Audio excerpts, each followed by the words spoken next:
Welcome. This is episode number 3. I will be talking to Erica Carrico. I'm super excited because this is our first spotlight episode, and we get to do a deep dive into Erica's travels.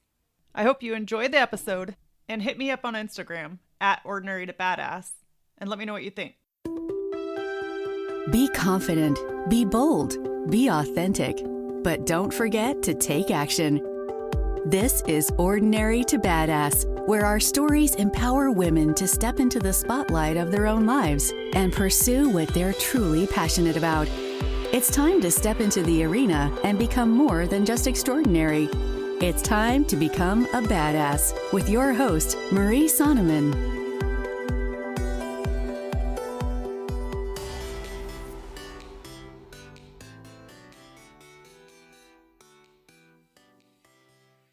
Today's guest is Erica Carrico. Erica, welcome. We are so glad to have you. Thank you. I am so happy to be here. First off, before we go any further, I have got to ask you, do you consider yourself to be ordinary or badass? Well, obviously, because I'm here, but I used to be ordinary and have definitely transformed into badass. Nice. Love it. What was the turning point for you? The turning point for me was just being tired of settling, tired of playing small, tired of trying to fit myself into a box, tired of living life based on how I felt I should be, and just really burning out in all aspects of my life. And I just had enough. Okay, awesome. So I'm going to go ahead and give a short bio about you, and then you can add any additional details that you see fit. Erica Carrico is an international life purpose and business coach, world traveler, and adventure seeker, free spirit, and mommy of 2. Through coaching, services, and speaking, Erica helps spiritual professionals who are frustrated and stuck in the wrong career discover their life purpose and start a soul-aligned business so they can finally earn a living doing what they absolutely love and what they were put on this earth to do. Erica has a BS in psychology, an MS in nonprofit management, life and career coaching certification, 12 plus years experience in business leadership and international recruitment, built a fully booked business within a year, has traveled through over 50 different countries, and is obsessed with helping thousands of people all around the world live lives full of purpose, freedom, and adventure. Wow, what a bio. Is there anything else that you would like to add or that you think the audience should know about you? I don't think so. I think that pretty much sums me up in a nutshell. Okay, great. First, I gotta say, this is our first spotlight episode, and I am super excited. This is where we're going to do a deep dive on one topic. It's not the standard questions that you're used to. Today, I would like to talk a little bit about travel and adventure. Can you tell me a little bit about your experiences with travel? Oh my gosh, where travel is like my life. Where do you want me to start? So, I understand that you traveled around the world and that you also lived overseas. Is that correct? Yeah, definitely. Yeah. So I grew up with parents who just took me on adventures as a child. So we traveled a lot. We were camping all the time. We had horses that we took, around the US and camped with them. And I just grew up having adventures, and it was really part of who I was. And I think that just taught me a lot about pushing myself out there, a little bit, sort of breaking outside of my comfort zone and pushing my boundaries. And it just became a way of life for me. And so when I went to college, I did a study abroad program in Australia. And that was really the first time that I had ventured overseas. And I just really caught the travel bug. And on that trip, I did Australia. I went to New Zealand and spent about 6 weeks backpacking around New Zealand. And then I headed over to Bali, Indonesia, and did part of Thailand as well. So within that space, I was sold. I was like, travel, I'm obsessed. This is going to be a part of my life. And I just knew it right then and there. But then I felt like, what are you doing, Erica? Like, you've graduated from college now, you need to settle down. You need to get a job. You need to start earning money. All of the things. You need to get married, you need to have kids, all of it, right? It all started coming up for me. Right. And so I tried for like 5 years to really stuff myself into this career and fit into this box, actually more like 7 years. And finally, after burning out in my corporate career, I was living in Australia at the time, which we can talk about as well if you want, living overseas. But yeah, I went and actually saw a life coach, and I just was like, I'm really burnt out in my career. I can't do this anymore. I don't think this is what I'm meant to do with my life. And I quit my job. And that was when I went traveling around the world for a year. So that 7 years where you tried to stuff yourself away and resist the traveling, how did you feel?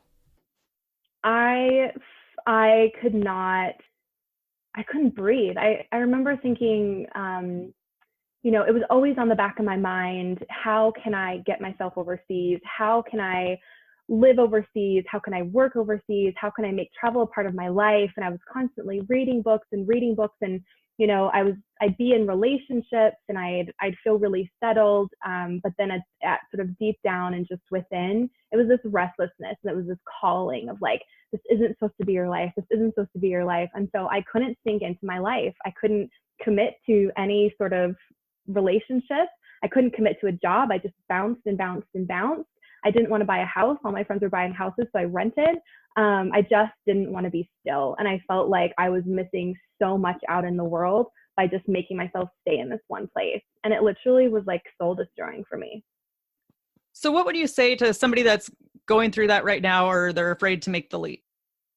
I just think, obviously go ahead and weigh your pros and cons, weigh your pros and cons. And I always tell my clients, and this is really what I had to do myself, was how are you going to feel not making this change, right? How are you going to feel if your life just stays the same? And can you imagine your life staying the same for the next 1 year, 5 year, 10 years? And if you're okay with that, then okay, but if you're not, then you have to make some sort of a change, right? And I just think that staying complacent is so much worse than the alternative of following our fear, of chasing the fear, of ignoring our fear and doing the thing anyway.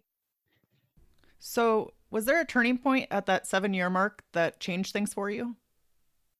So before that point, I actually, with my corporate career, had moved to Australia, right? So when I turned 27, I think I was 27, and I was living in downtown Denver. I was living in Colorado. I had a great job. I was in a relationship.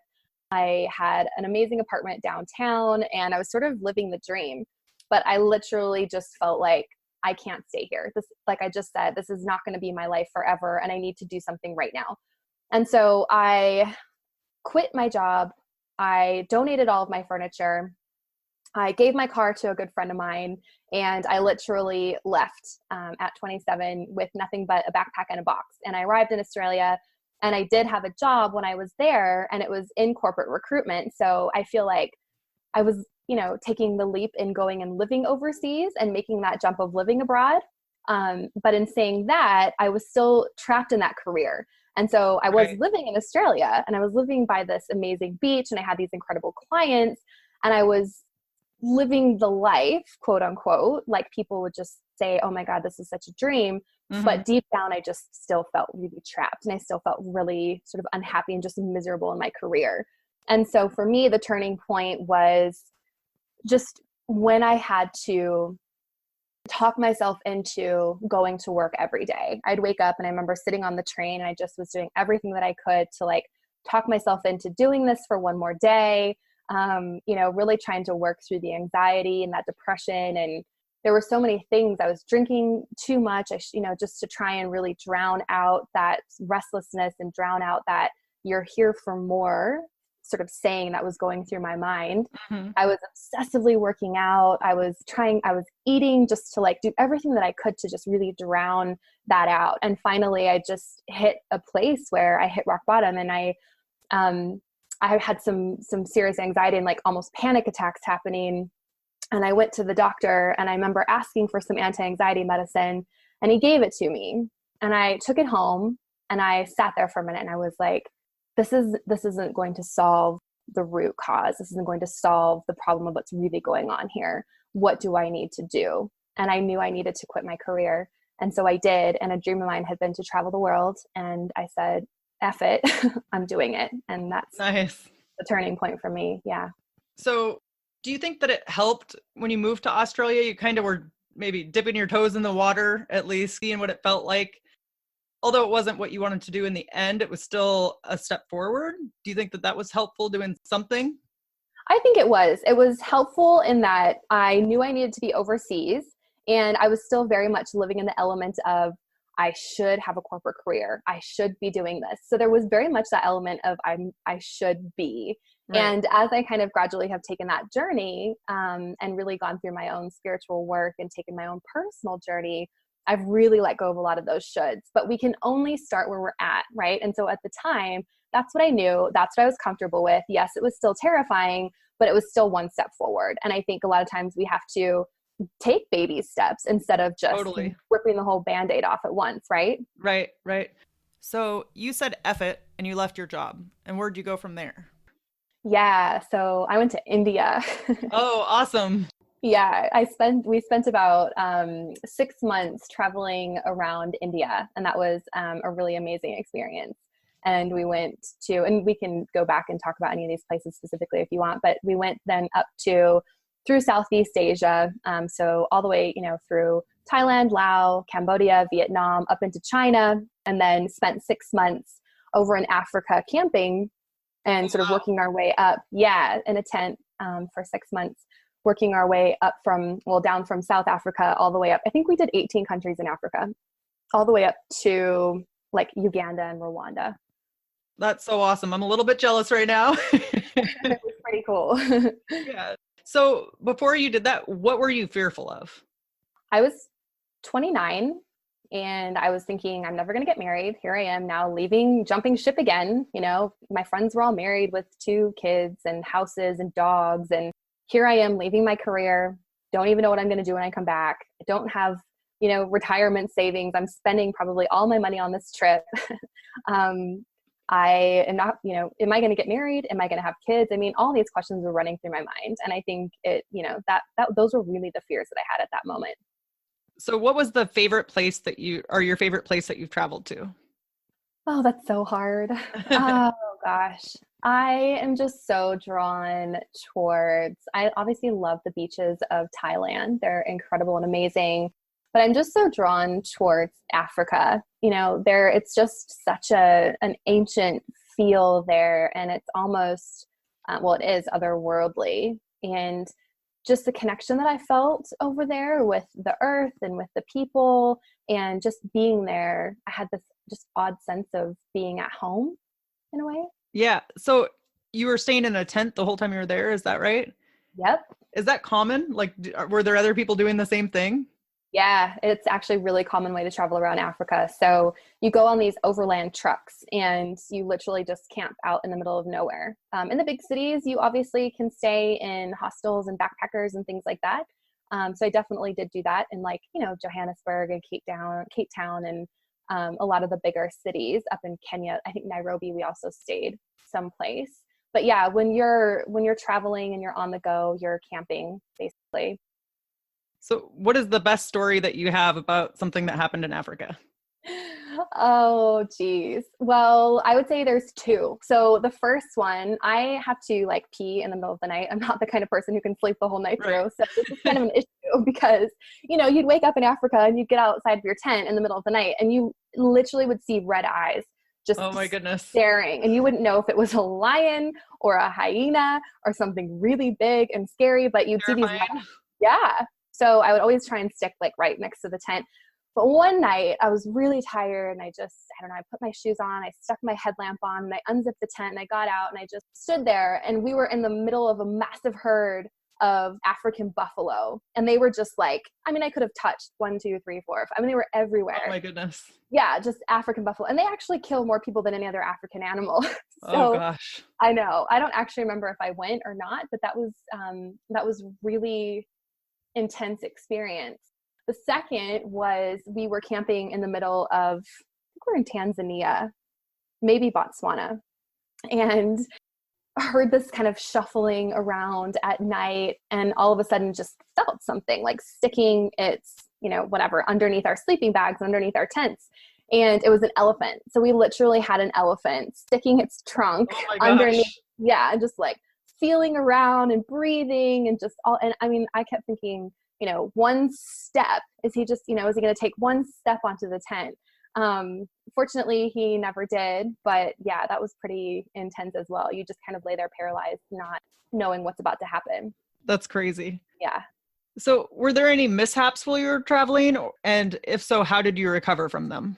I would say the biggest, yeah, oh my gosh, a lot. But I would say probably the biggest mishap was I got really sick in India to the point where I was in hospital for 5 days, maybe 5 days. And you're not supposed to drink the water there. And you're not even supposed to brush your teeth with the water. And I was doing really well. One night I came home after having, a beer or two, and I just was tired and I wasn't thinking properly.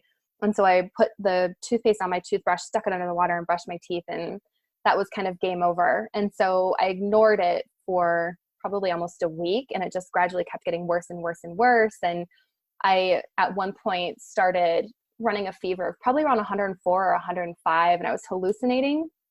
Oh, and wow. So, yeah, my boyfriend at the time, who I was with, he's like, we need to go to the doctor. And so we went to the doctor, and they tried giving me some tablets to, like obviously antibiotics. It was a really big bacterial infection in my body, but they also had to like give me shots to try and hold the tablets in.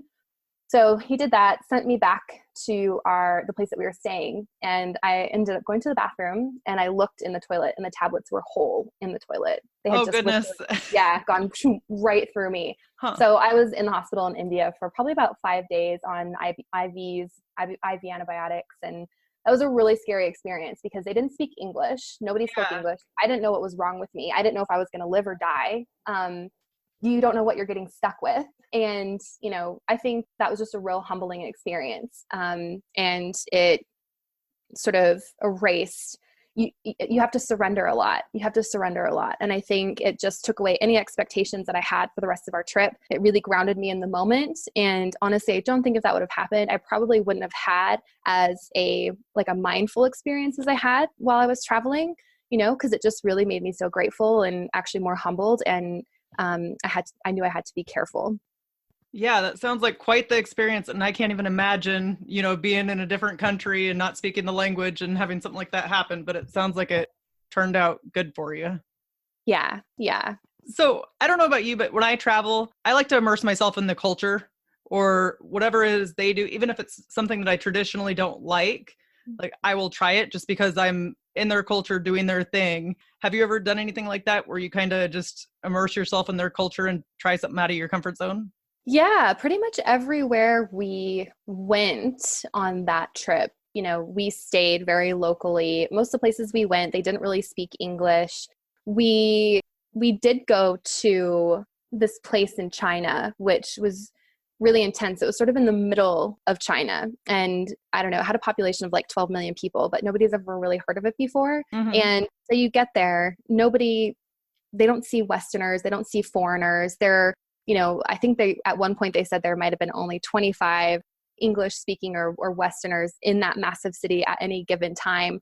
Oh, and wow. So I think, that was a really eye-opening experience because you couldn't go anywhere because nobody there spoke English. There were no signs in English. And you, obviously, unless you speak Chinese.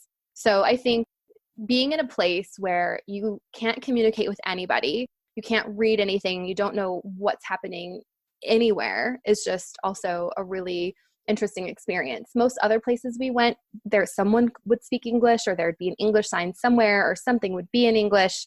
But this was the first time that we really hit just absolutely nothing, no communication allowed. So everything was very different there. Right.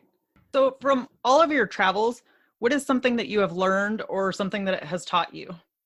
I think that we are, as human beings, so much more capable than we think we are. And I think that we also can do and achieve and accomplish anything, anything that we want to do if we put our mind to it and if we believe we can.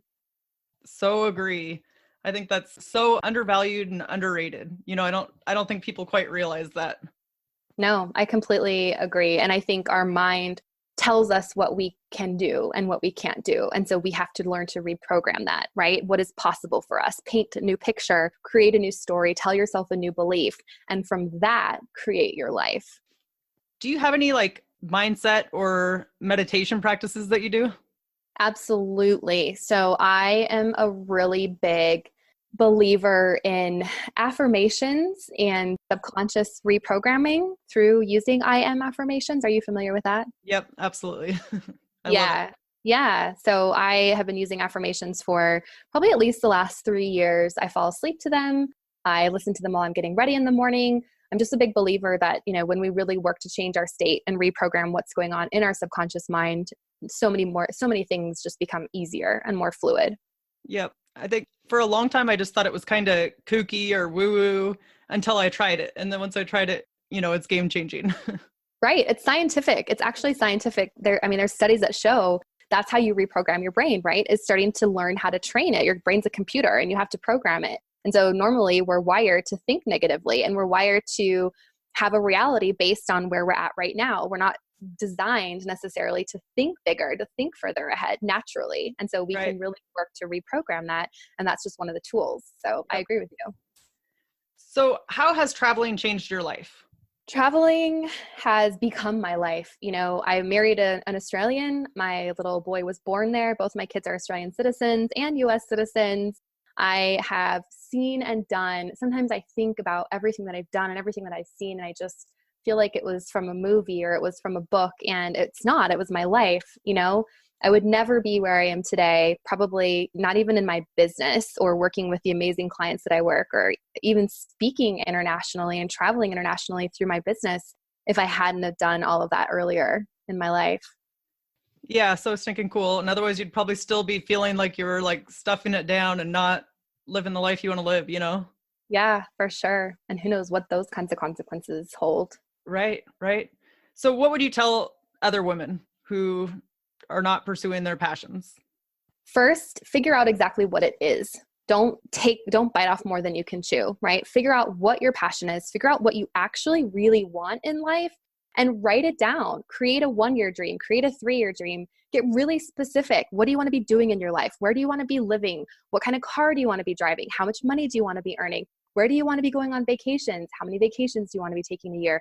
Get specific, because the more specific you are, the easier it is to start making baby steps towards it. Because when we think, what do you really want in life? And you don't know the answer to that. You think, I want to be living my passion or following my passion, but you don't know what the heck that is. You're never going to get anywhere. So first you have to define what it is you want and then start taking steps towards it.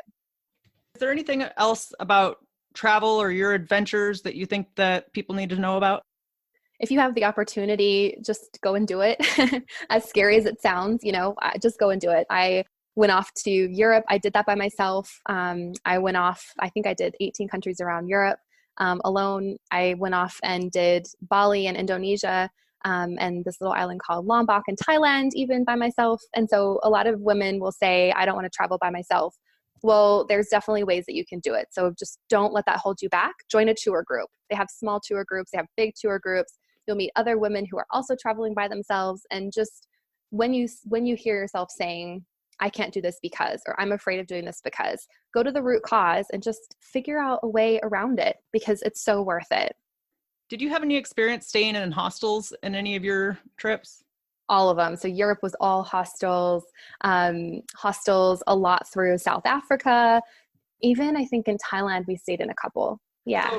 So how was that? Were you pretty comfortable with staying in hostels, or would you recommend other people do that? Or is there something else you would suggest? Yeah, no, definitely. Hostels and backpackers the whole way, because you meet people there who then become travel buddies, become travel partners. They'll tell you where to go. They'll tell you the spots that aren't in the travel book. It's just one of the coolest places. I absolutely love hostels and backpackers. And I would imagine that you probably form some lifelong connections, because you don't have all the internet connections and you're kind of just out in nature. Has that been true for you, that you've formed more friendships and stuff from that? Yeah, 100%. One of the girls who I met in Europe was my maid of honor. She was a bridesmaid in my wedding. Cool. Yeah. And then I ended up living with her when I moved to Australia. So, So, I mean, you actually, because you're away from home and you're just going through this amazing experience and this life-changing experience with somebody, the strongest connections are formed. I've really enjoyed talking to you and hearing your story. Can you share with our audience how they can connect with you? Yeah, absolutely. I'm sure you'll put links in the show notes and whatnot. Yeah, absolutely. Yeah, definitely. So I'm on Instagram quite a bit, sharing my adventure stories. So you can find me on Instagram. I also have a free workbook. It's called 5 Steps to Your Dream Career. So you can go ahead and download that if you like. And I think those are the 2 places that you'll find me the most. And what's your website?